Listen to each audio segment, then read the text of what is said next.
Olá, meus irmãos e minhas irmãs em Cristo, mais um episódio do nosso Talmcast. E hoje, eu, Daniel, vou falar com meu amigo Wellington para a gente conhecer um pouco melhor a história do Wellington.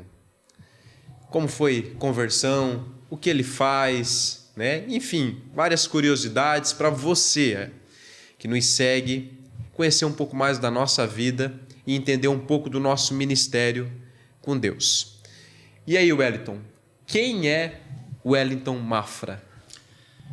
Como o Daniel falou, meu nome é Wellington Mafra, né? Eu tenho 31 anos atualmente e como profissional, sou programador.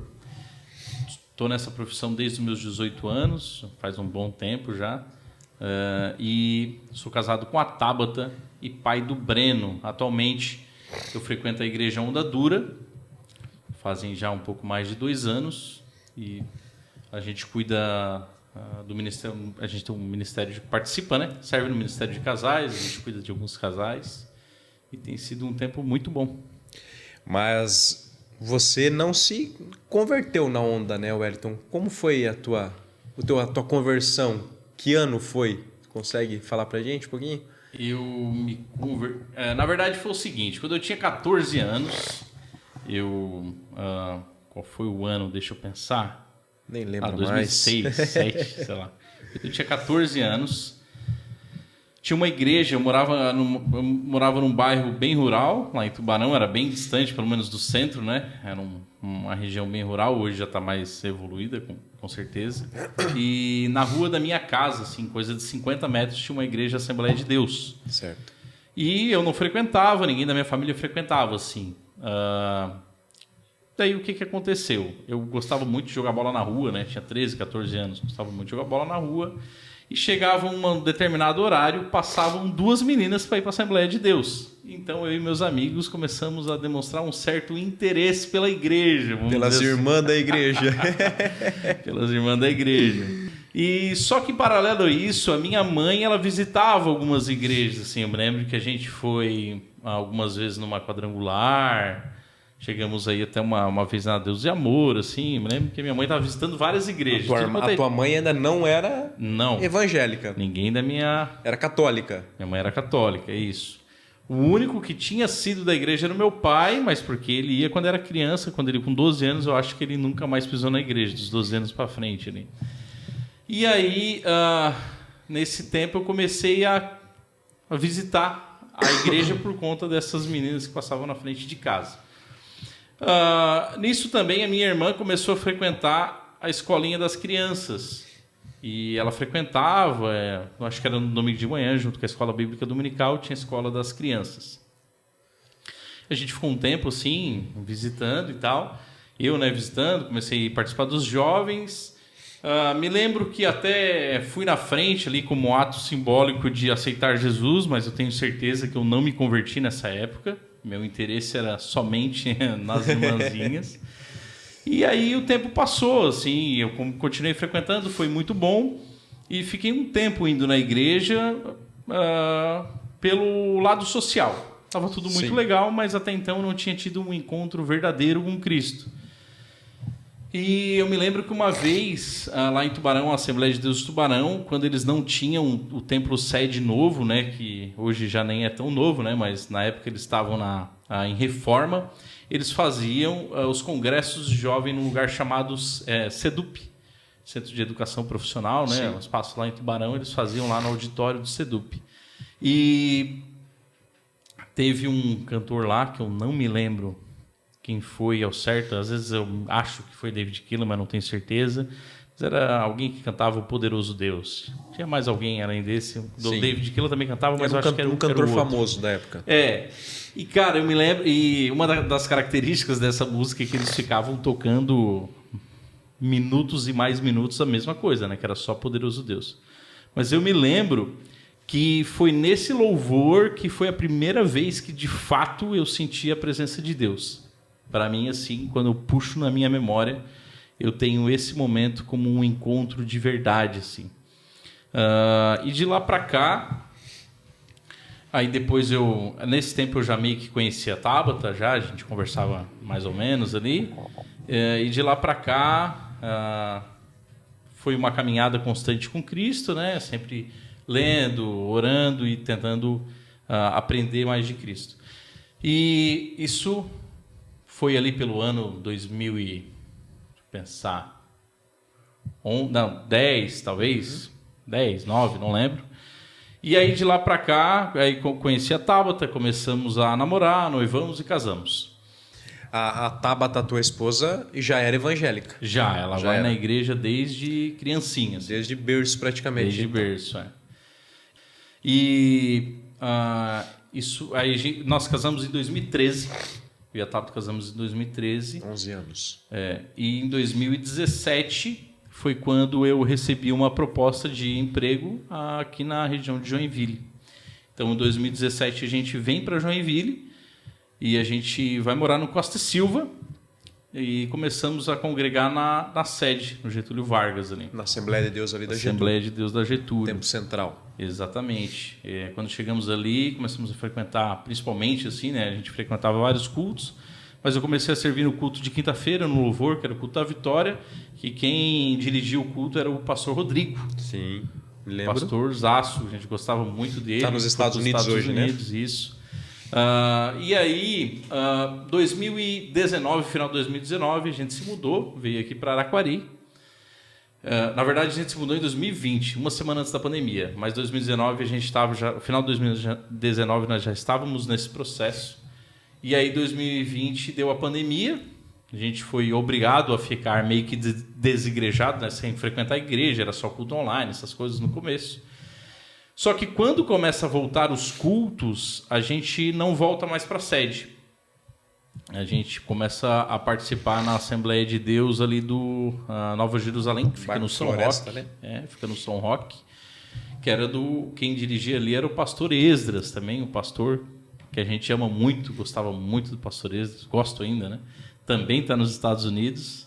Era um ótimo convidado, né? Para estar aqui seria um dia, né? Maravilhoso, seria pastor maravilhoso. Esdras Carvalho, né? Um abraço, pastor Esdras.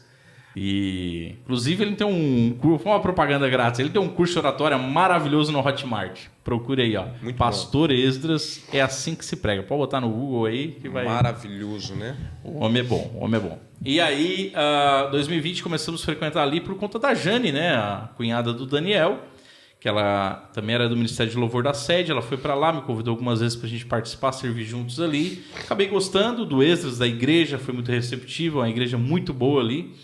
E a gente se mudou porque era mais perto, a sede estava muito longe, né? E a gente ficou ali até começo de 2022. Só que quando a gente foi para ali, na verdade, a gente já estava com um sentimento de mudança, assim. A gente já estava com um sentimento de mudança, mas eu sentia que não era o momento ainda. Né? E Deus tinha alguns propósitos ainda para a gente ali naquela igreja. E esses propósitos vieram se cumprir, né? A gente começou a frequentar aquela igreja, a gente começou, aqui em Araquari, a gente começou a ser mais, ter um convívio um pouco maior com os nossos familiares. Eu tenho uma tia, um tio aqui, uns primos, e aí, por fim, eles foram para a igreja, minha tia, o meu tio, se converteram, se batizaram, ali na igreja do São Roque também, e a gente viu que esse era o propósito de Deus, esse tempo ali naquela igreja, e só que... por nada contra a Assembleia de Deus, né? Eu amo a Assembleia de Deus, os meus pais, os meus sogros dirigem a igreja na Assembleia de Deus, só que por um pouco de visão de reino e algumas coisas pessoais, eu comecei a me sentir um pouco desconfortável. E aí comecei a visitar outras igrejas e acabei gostando muito da Onda Dura. Estava muito alinhado com o que eu estava acreditando naquele momento, muito alinhado com a linha teológica, principalmente, e tem sido muito bom. A gente chegou ali no começo de 2022, ali, um pouco antes do metade do ano, na verdade, de 2022, e estamos ali um pouco mais de 2 anos e tem sido maravilhoso. A Onda Dura, o Wellington é do pastor Lipão, né? É isso, né? Pastor Lipão, isso. Pastor Lipão é o presidente da Onda Dura. Hoje começou aqui em Joinville, né? Nasceu dentro da Siloé e hoje tem 22 igrejas espalhadas aí pelo Brasil e pelo mundo. muitas vezes a gente vê irmãos que saem da igreja e nunca mais voltam, né? Às vezes porque ficam decepcionados com alguma história, algum momento que passou na igreja, né? E às vezes alguns que também não se sentem mais confortáveis acabam desistindo, né? Mas uma coisa, a história do Wellington é muito boa, é muito abençoada, porque a partir do momento que eu entendi aqui uma coisa, a partir do momento que começou a se sentir um pouco deslocado, um pouco não preenchido totalmente, ele não deixou a igreja de lado, né, Wellington? Pelo contrário, né? Procurou estar em comunhão em outra igreja. Verdade. Né? A igreja existe inúmeras. Hoje a gente tem praticamente uma em cada esquina, né?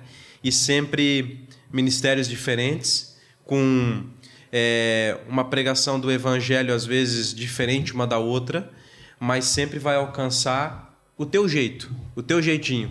Se é mais pentecostal, se é de mais louvor, se é de mais pregação, se é mais teologia, sempre vai ter. O importante é nunca fique sem congregar.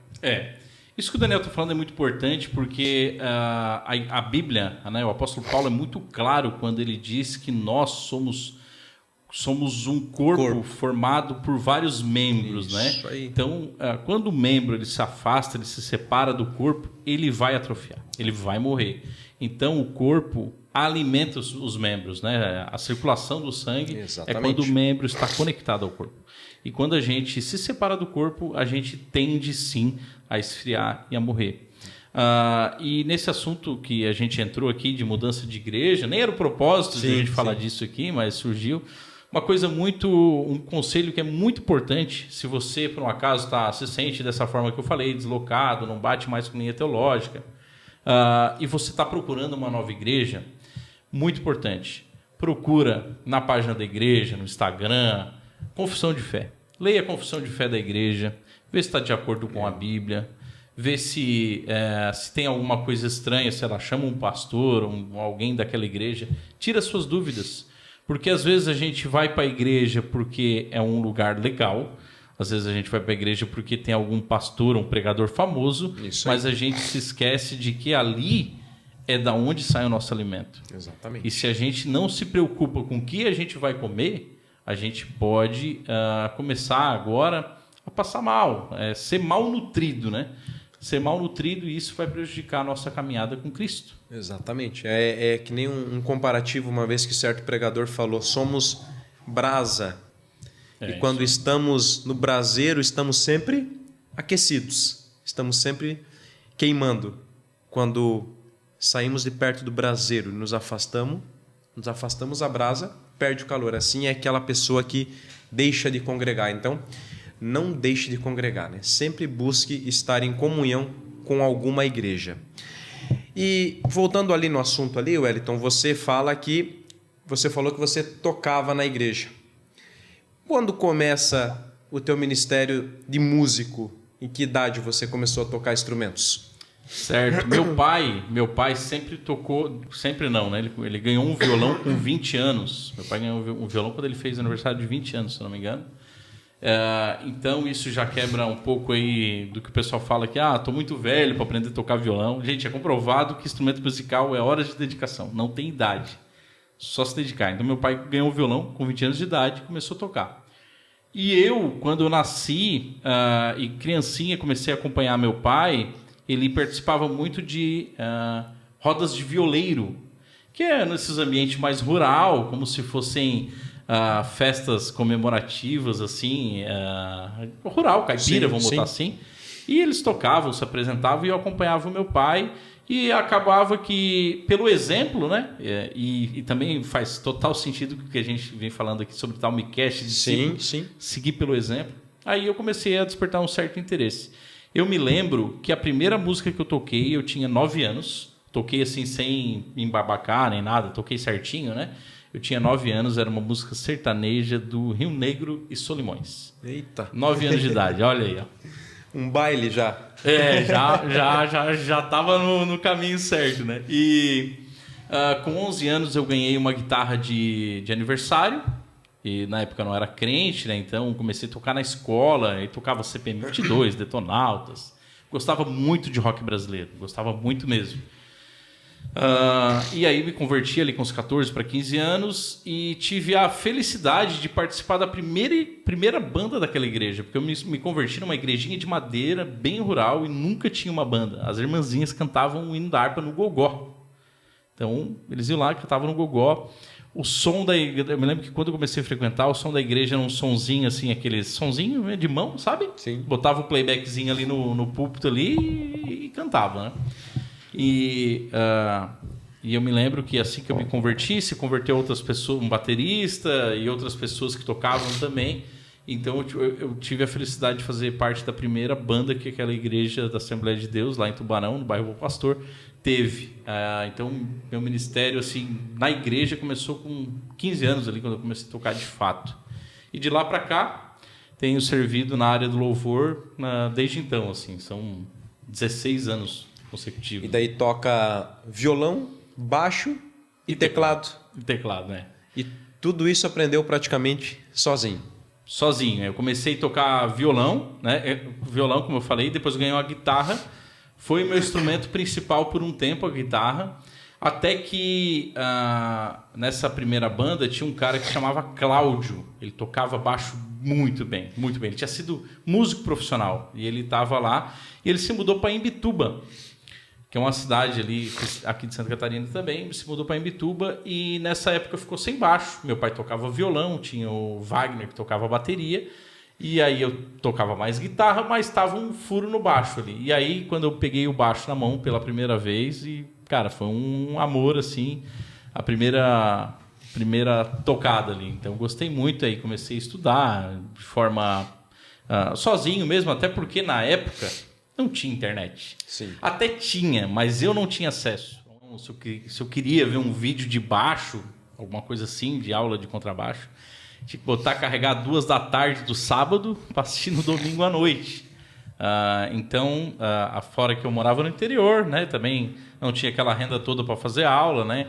Então foi muito pegando, escutando as músicas, tentando fazer igual. E eu fui me apaixonando pelo baixo, fiquei tocando bastante tempo, treinando cada vez mais. E aí depois de um tempo eu comecei a tocar lá em Tubarão, comecei a tocar na sede também, além da igreja local que eu tocava na sede. E aí fiquei tocando baixo e violão por bastante tempo, assim. Aí o teclado foi algo que eu desenvolvi na pandemia. Na pandemia, né? Todo mundo trancafiado em casa. Sim. Falei, cara, queria aprender. Foi um instrumento que eu sempre tive vontade. Aí peguei emprestado, minha irmã tocava e tal. Comecei a brincar, aprender. E aí comecei a servir na igreja. Ainda ali na São Roque, ali, comecei a tocar teclado ali também. E depois, na Onda Dura, toquei algumas vezes. Mas toco mais contrabaixo mesmo. Pois é, só instrumento. Cantar, não. Como cantor, eu sou um ótimo amigo. Um bom instrumentista. Ô, Wellington, você percebe que esse dom de aprender uma certa facilidade em tocar alguns instrumentos, você percebe um cuidado de Deus nisso? Com certeza, acredito que é um cuidado de Deus, porque é óbvio que não é fácil, é difícil para todo mundo, né? E existe também uma dedicação. Todo mundo tem que se dedicar para algo, né? Existem as pessoas que têm um dom natural, desenvolvem com mais facilidade, mas no fim do dia, se a pessoa que se dedica muito e não tem o dom, né, ela se dedica bastante, aquela pessoa que tem o dom e não se dedica, essa pessoa que vai se sobressair, assim. Então, dedicação é algo muito importante, mas é claro que Deus, com a sua imensa misericórdia, sim, nos agracia com vontade, de dedicação, também com o dom de tocar, então gosto bastante. E isso aproximou você mais da igreja, o fato de você tocar? Com certeza, porque eu comecei a tocar ali na igreja com 15 anos e isso meio que foi consolidando a minha caminhada de fé, assim, porque eu tinha um compromisso, né, além de ter um compromisso, claro, com Jesus, de caminhar, mas eu tinha um compromisso com a banda também, com o grupo musical ali, e isso ajuda muito, né, porque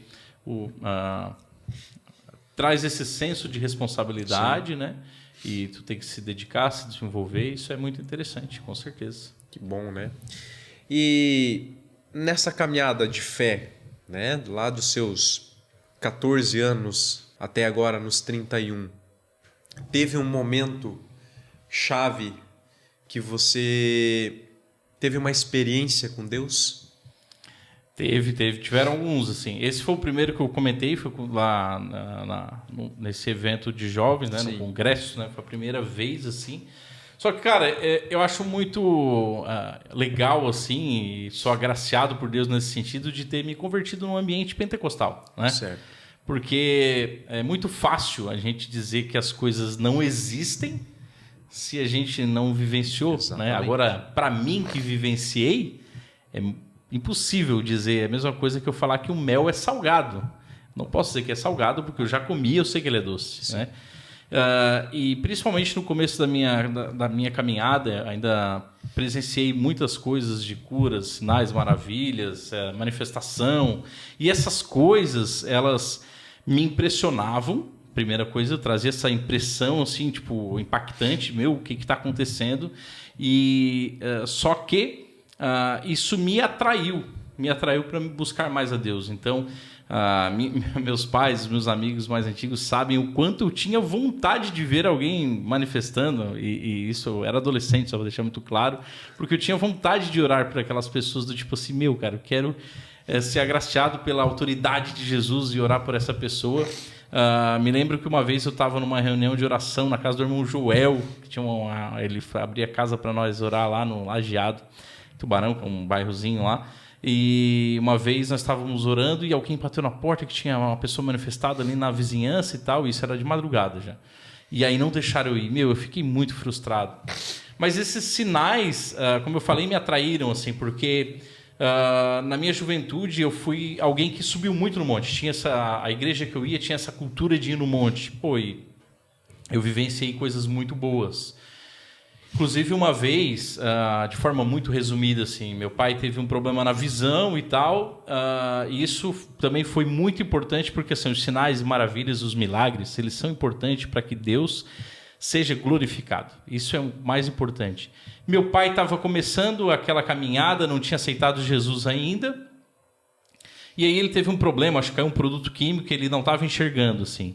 E aí eu falei que ia orar por ele no monte, a gente subiu assim, coisa de meia-noite, descemos às 4 da manhã. Aí eu cheguei em casa, bati na janela dele, e quando ele abriu a porta, ele se deu conta que estava me enxergando. E isso foi algo muito forte que eu presenciei na adolescência. Então essas coisas de sinais maravilhas impactaram muito, consolidaram a minha fé, assim. Aquilo fez eu, de fato, crer que Jesus ainda age nos nossos dias. Um testemunho, né? Subiu ao monte com fé, orou. Foi. Né? E o pai foi curado.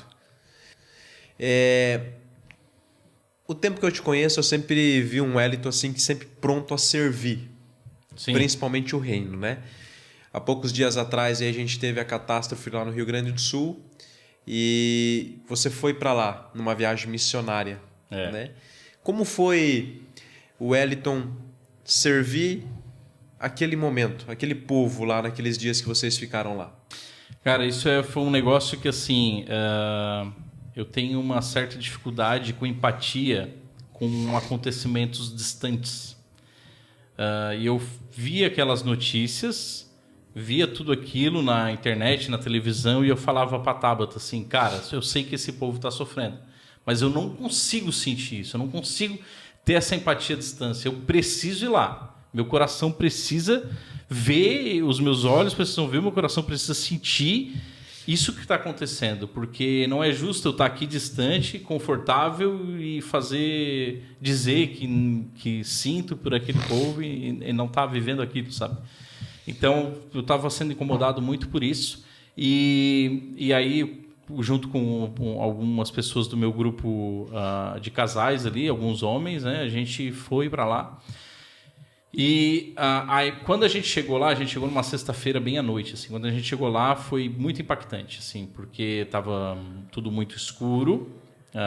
Na chegada ali de Porto Alegre, perto do centro ali, estava tudo meio que sem luz. Tu via o reflexo da água no farol do carro, assim, bem próximo da estrada, da principal ali. e aquele cheiro de lodo, sabe? Aquele cheiro de lodo, de coisa estragada, um cheiro muito estranho misturado, assim. Então a chegada ela foi muito impactante. Aí a gente chegou lá, estava muita noite, a gente não viu muita coisa. Aí dormimos lá e aí no sábado de manhã, quando a gente saiu para visitar os abrigos, aí esse caminho de sair para os abrigos foi muito impactante. As pessoas dormindo embaixo dos viadutos, dormindo na beira de estrada dentro dos carros, muitas pessoas desabrigadas assim, tentando limpar suas casas, a altura de lodo dentro das casas foi algo muito impactante. Ir nos abrigos, orar pelas pessoas, conversar com as pessoas foi muito importante. Aquilo de fato foi muito impactante. Teve a cena mais impactante de todas, assim, foi um abrigo que a gente chegou, acho que São Leopoldo, se eu não me engano. E quando o caminhão chegou, 5 crianças assim saíram correndo fazendo festa em direção ao caminhão. E aí eles pediram bolacha e tal, e a gente deu, cara, foi uma alegria sem fim.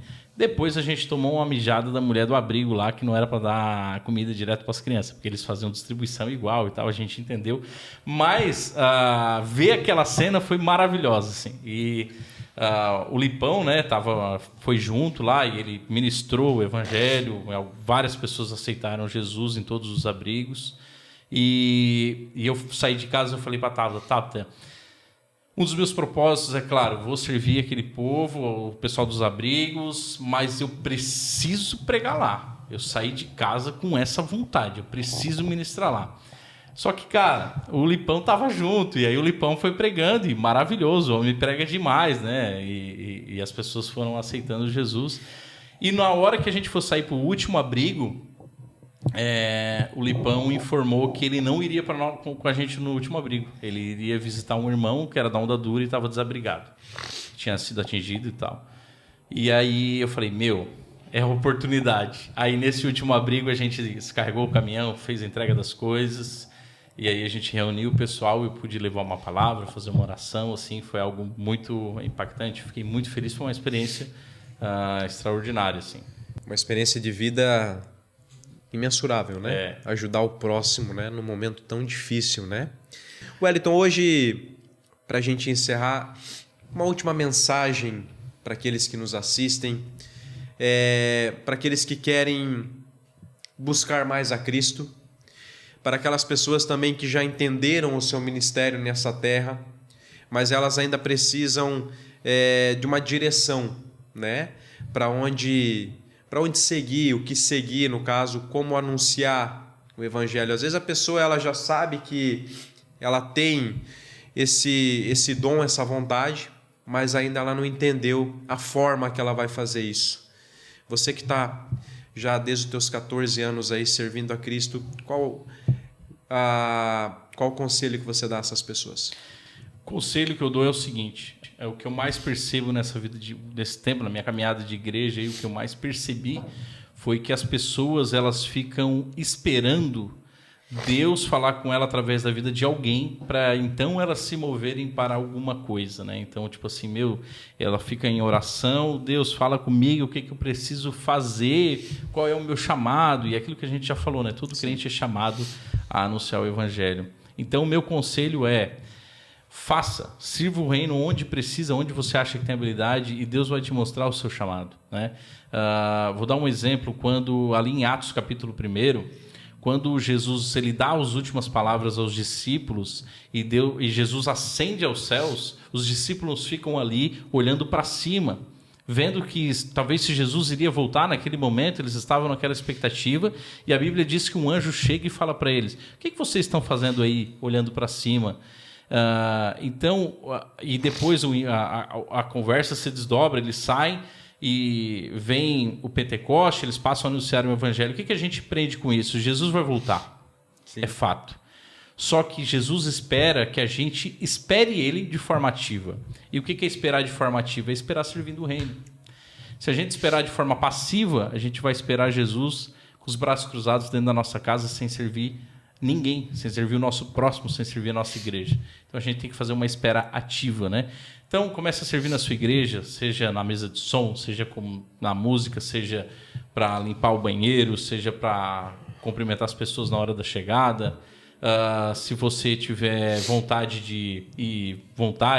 determinação de estudar a Bíblia, ministrar, quem sabe, uma escola bíblica, um grupo pequeno. E aí você vai se desenvolvendo, as coisas, Deus vai te mostrando assim, o seu coração vai queimando por algo nesse caminho. Vou dar um exemplo assim, eu desde que me converti ali, tive aquele primeiro encontro com Deus, meu coração sempre queimou por estudar mais a Bíblia. Então, apesar de eu servir em várias coisas, né, lá onde eu me converti, eu já servi na mesa de som, já toquei, já fiquei na porta, ali na Onda Dura eu já servi também, sirvo de vez em quando no ministério de recepção, né, com as pessoas que chegam, o acolhimento, sirvo no louvor, e hoje também já fui líder de casais, né, grupo de casais. Hoje eu ainda estou na área de casais, mas estou servindo em outra parte. Então, assim, mas o que eu mais gosto, e Deus tem me levado para esse lugar, é de ministrar a palavra. É onde meu coração queima mais, é onde eu gosto de gastar mais o tempo. Então, o segredo é servir, onde puder e onde precisar.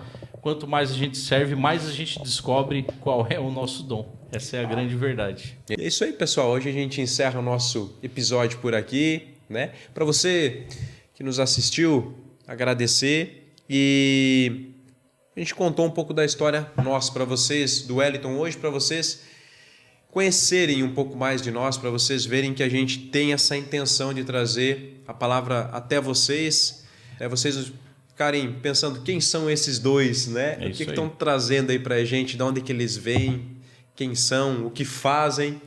É isso aí, a gente faz o que a gente gosta de fazer, anunciar o evangelho, anunciar o reino, até que Jesus venha. Agradecer ao Wellington pela história, pelo testemunho, né?